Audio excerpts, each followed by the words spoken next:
দেখতে দেখতে আমরা এখন রমজানের প্রথম দশকের শেষ প্রান্তে। হাদিসে এসেছে রমজানের প্রথম দশক রহমতের, মধ্য দশক মাগফিরাতের আর শেষ দশক নাজাতের।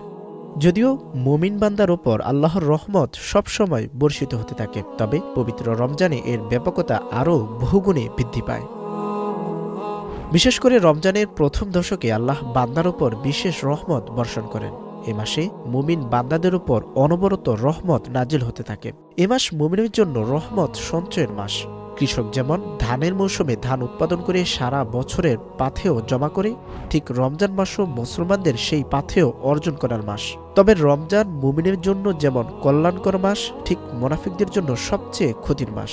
এ মাসে মুমিনগণ সারা বছরের পাথেয় সংগ্রহে ব্যস্ত থাকে, অপরদিকে মুনাফিকরা থাকে উদাসীন আর দোষ ত্রুটি অন্বেষণে মগ্ন।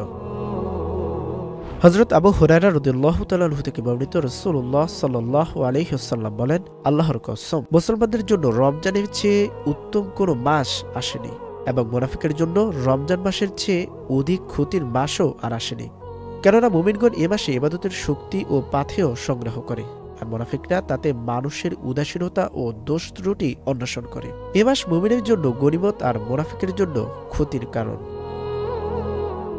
বান্দার উপর আল্লাহর বিশেষ রহমত স্বরূপ এই পবিত্র রমজানে জান্নাতের দরজাগুলো খুলে দেওয়া হয়, জাহান্নামের দরজাগুলো বন্ধ করে দেওয়া হয় এবং অভিশপ্ত শয়তানকে শিকলবন্দি করে রাখা হয়।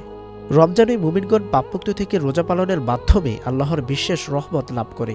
রাসূলুল্লাহ সাল্লাল্লাহু আলাইহি ওয়াসাল্লাম বলেন, আল্লাহ তাআলা বলেছেন, রোজা ব্যতীত আদম সন্তানের প্রতিটি কাজই তার নিজের জন্য, কিন্তু রোজা আমার জন্য, তাই আমি নিজেই এর প্রতিদান দেব।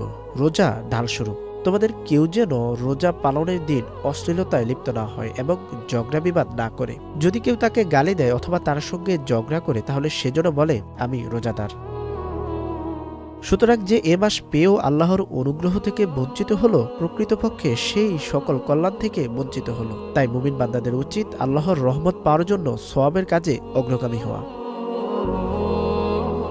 বিশেষ করে রহমতের শেষ দশকের শেষ লগ্নের একটি মুহূর্ত যেন বৃথা না যায়, সেদিকে অতি মনোযোগী হওয়া।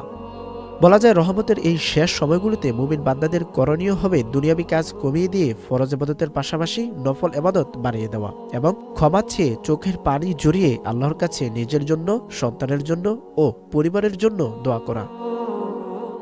এই ঈদে জামা জুতো অ্যাক্সেসরিজের ডিসকাউন্ট।